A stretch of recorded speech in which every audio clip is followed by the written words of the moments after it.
So hindi ko ata kaya tapatan yung level mo pagbabasa. Medyo mataas. Anyway, so etong mga babasahin ko ngayon, hindi siya about Pasay talaga. So walang nabanggit na Pasay. Pero nagbigay siya ng mga alaala sa akin na ng Pasay. Explain ko naman kung paano. So, bakit ito related dun sa tema natin? So, reclaiming Pasay memories. So, paano natin binabawi ang Pasay sa pamamagitan ng alaala? So, yun yung gagawin, katangkain kong gawin. Sa pagbasa ng mga tula, bubuhayin ko muli yung Pasay sa alaala. Hindi ko siya mabasa. So, yung unang kong tula na babasahin ay para kay Manining Biglad. So, ay, kilala nila siya. So, si Manining Biglad. Kaya, libro niya to actually. So, babasahin ko yung tula ko sa kanyang libro. So, bakit siya Pasay? Kasi sinulat namin itong tulang to. Sinulat ko sa kanya yung tula nung nasa airport kami. Nasa plane, papunta kami ng Dumaguete. So, ang airport ay nasa Pasay. Paper for Nining and her piece of paper. Face me like the way I did the first time we saw each other. Folded like a note hiding between revealing lines. Silent except for the rustling of creases. Back to back. Thinking. Pen staining. Yun yung tula ko. Tapos sinagot ni Manining. Another interesting note about this is I wrote this poem on a tissue paper, yun sa plane. So, can you imagine how fragile yung sulat na yun, diba? And she responded, we're going to Dumaguete, so we were seatmates. We don't know each other, we just met on the plane.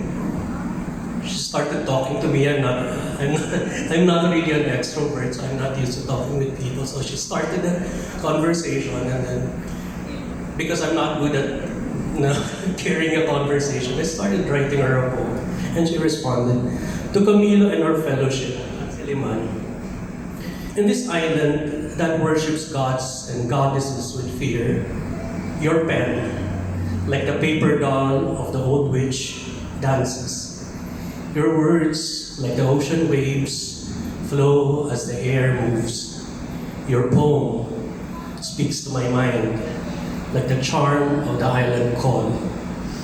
You said there is no particular meaning in the words, only rhythm, like coming to this white sand beach of sharks and witches, defrauding.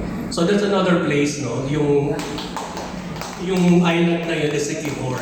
So if you've been to Dumaguete, so nasa Siquijor na kami. So from the plane, she wrote me a poem going back na. And another interesting trivia is that this book was born in Pasay also. No? So Voices from the Underworld. She was busy preparing this work, and she was going back and forth from her Ateneo teaching job, I think, UP, and then babalik-balik siya doon sa CCP because her designers are at CCP, her poetry mentors are at LaSalle, so very important.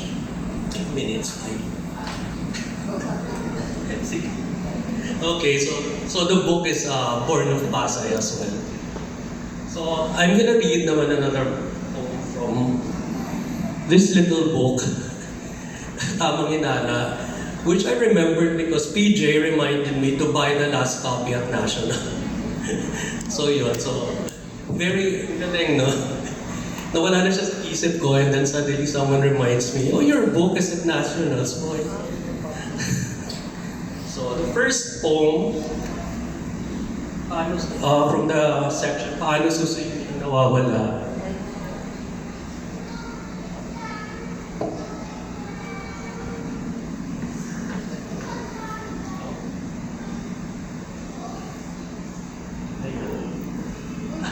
I'm reading this poem naman because it's dedicated to Shalom. Shalom is a close friend from LaSalle. She's living in South na. But she used to live in Pasay. So I invited her to contribute to our book, Reclaiming Pasay Memories. So please buy it. Please pre-order. Malapit na siya lumabas. All of our authors here are there. So kung gusto mo, ay, ang gaganda ng mga works nila talaga.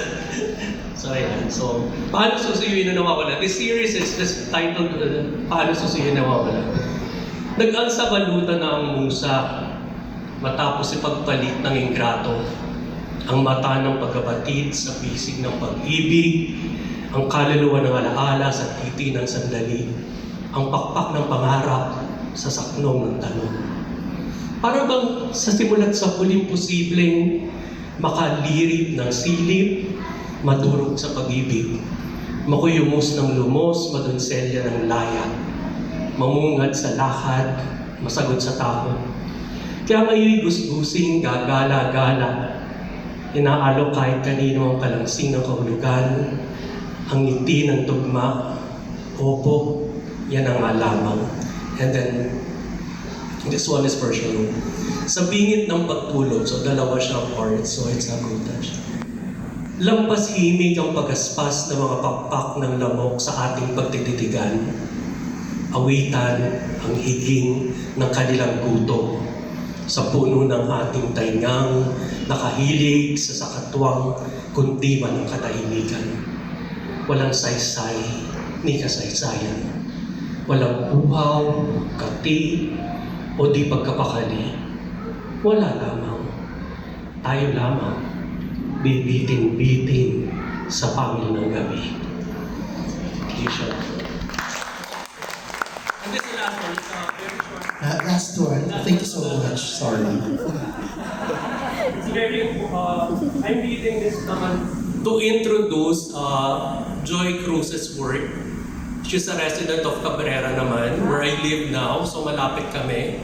And we experience the same problem with floods. Floods talaga. And you'll see it here. Hindi ko nakilala ang iyong anak, but this is dedicated to my nanay. Ayan ako, ayan ako. Hello. Nawala na siya. This is dedicated to my nanay. Ako na yata ang kanilang tinatawag. Pero hindi. Wala akong maalaala sa kanilang sinasabi. Parang totoo. Pero wala akong mapanghawakang katawan. Silid na mabalikan. Files na lamang. Sala sa lansang papel na basang-basa. Sa mga kartong palipat-lipat sulok. Inaamag, lungti at kalawang. Labi ng mga baha at pangungulimbat. Teka, mga baha. Baha nga. Thank you. Thank you so much.